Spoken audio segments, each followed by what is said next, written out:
وہ tooth paste سے 2-3 card بناتا ہے جن پر وہ لکھتا ہے ہیلپ می، لیکن وہ تینوں کارڈ کسی نہ کسی کے چھت پر جا گرتے ہیں جہاں پر کوئی آنے والا بھی نہیں ہوتا۔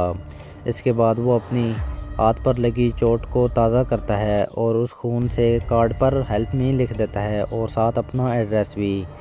وہ کارڈ ایک چھت پر جا گرتا ہے لیکن وہاں پر کچھ کپڑے سوکھنے کو پڑے ہوئے تھے جیسے اسے امید ہوتی ہے کہ کوئی نہ کوئی تو وہ اتارنے کے لیے ضرور آئے گا۔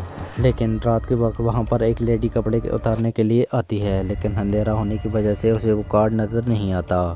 یہ اوپر سے کافی زیادہ سگنلز دے رہا تھا لیکن اتنی اونچائی سے نیچے فلور پر آواز نہیں آ رہی تھی اور وہ اس کارڈ کو نہیں دیکھ پاتی۔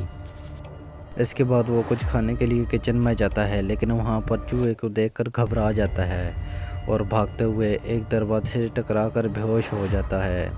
جیسے ہی اس کی صبح آنکھ کھلتی ہے تو اسے پانی کی آواز آ رہی ہوتی ہے، لیکن کچن کے ایک ہی ٹیپ میں پانی آ رہا ہوتا ہے اور جس کے نیچے چوہا ہوتا ہے۔ یہ چوہے سے کافی زیادہ ڈر رہا ہوتا ہے اور پانی ختم ہو جاتا ہے اور اس کی یہ اپورچونٹی بھی یہاں پر ضائع ہو جاتی ہے۔ اس کے بعد وہ اپنا ٹوٹا ہوا چشمہ دوبارہ پہنتا ہے اور اپنے خون سے ہی دوبارہ ایک اور کارڈ لکھتا ہے۔ وہ کارڈ پھینکتا ہے اور واچ مین کے قریب جا کر گرتا ہے لیکن اسے کوئی فائدہ نہیں ہوتا۔ اس کے بعد وہ کچھ رکھی چیزوں کی مدد سے گلیل بنا لیتا ہے۔ وہ پاس میں موجود گھر پر پتھر مارتا ہے لیکن اس سے اسے کچھ فائدہ نہیں ہوتا۔ اس کے بعد وہ اپنے کپڑوں سے اپنی بالکنی پر ہیلپ لکھتا ہے لیکن اس سے بھی اسے کچھ فائدہ نہیں ہونے والا تھا۔ اس کے بعد ہم لوگ دیکھتے ہیں کہ واچ مین وہ کارڈ دیکھ لیتا ہے لیکن انگلش پتہ نہ ہونے کی وجہ سے وہ یہ کارڈ پھینک دیتا ہے۔ اس کے بعد وہ دیکھتا ہے کہ چھت پر کوئی کپڑے سکھانے کے لیے آیا ہوتا ہے۔ وہ اپنی گلیل سے پتھر مارنے شروع کر دیتا ہے اور خوش قسمتی سے وہ عورت وہاں پر پڑا کارڈ دیکھ لیتی ہے، اس پر ایڈریس بھی لکھا ہوتا ہے۔ اس کے بعد وہ اس بلڈنگ کے واچ مین کے پاس آتی ہے لیکن وہ بولتا ہے کہ میں 2 سال سے یہیں پر ڈیوٹی دے رہا ہوں، یہاں پر نہ کوئی آتا ہے نہ کچھ، لیکن وہ عورت اس کی باتوں پر یقین نہیں کرتی اور اوپر جانے کا ٹرائی کرتی ہے لیکن وہ بلڈنگ کافی زیادہ سنسان ہونے کی وجہ سے وہ نراش ہو کر وہاں سے واپس چلی جاتی ہے۔ وہ کافی زیادہ پریشان ہوتا ہے۔ اس کے ذہن میں ایک اور آئیڈیا آ جاتا ہے۔ وہ بالکنی پر لٹکے ہوئے کپڑوں کو آگ لگا دیتا ہے اور ساتھ اپنے صوفے اور بیڈ پر رکھے ہوئے گدے کو بھی آگ لگا دیتا ہے، لیکن کچھ دیر آگ جلنے کے بعد اسے محسوس ہوتا ہے کہ کوئی بھی اس کی مدد کرنے کو آنے والا نہیں ہے۔ اس سے تو اس کا پورا فلیٹ بھی جل جائے گا اور یہ خود بھی جل کر راکھ بن جائے گا۔ اس کے بعد وہ خود ہی کسی نہ کسی طرح سے وہ آگ بجھا دیتا ہے اور اسی طرح صبح ہو جاتی ہے۔ اس کے بعد ہی اس کے سامنے ایک ہوسٹ آتا ہے اور وہ اسے ایک کاکروچ کھانے کا بولتا ہے۔ وہ ایسا کرنے کے لیے کچن میں جاتا ہے لیکن اس کے جانے سے پہلے ہی چوہے نے اس کا کام تمام کر دیا ہوتا ہے۔ اس کے بعد وہ پانی پینے کا ٹرائی کرتا ہے لیکن اس کی بوتل خالی ہو جاتی ہے اور اس کے بعد موجود پانی بھی ختم ہو جاتا ہے اور وہ یورائن پینے کی کوشش کرتا ہے لیکن اس کے ساتھ ہی اسے وومٹنگ ہونا شروع ہو جاتی ہے۔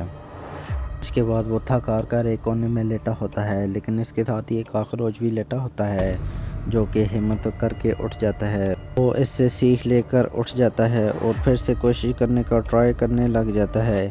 اتنی دیر میں اسے باہر بارش کی آواز آتی ہے۔ وہ بارش کا پانی پیتا ہے اور اسے کسی نہ کسی طرح کر کے اسٹور کر لیتا ہے اور اسی پانی سے وہ یہاں پر نہاتا بھی ہے۔ اگلی ہی صبح وہاں پر ایک کبوتر اس کی بالکنی پر آ کر بیٹھتا ہے۔ یہ اپنی گلیل سے اسے مار دیتا ہے اور پھر اس کے بعد وہاں پر پڑے ایک بلیڈ کی مدد سے اسے کاٹ بھی دیتا ہے۔ پھر اس کے بعد یہ گوشت بنا رہا ہوتا ہے اور وہی چوہا جس سے یہ ڈر رہا تھا اسے اپنا دوست بنا لیتا ہے۔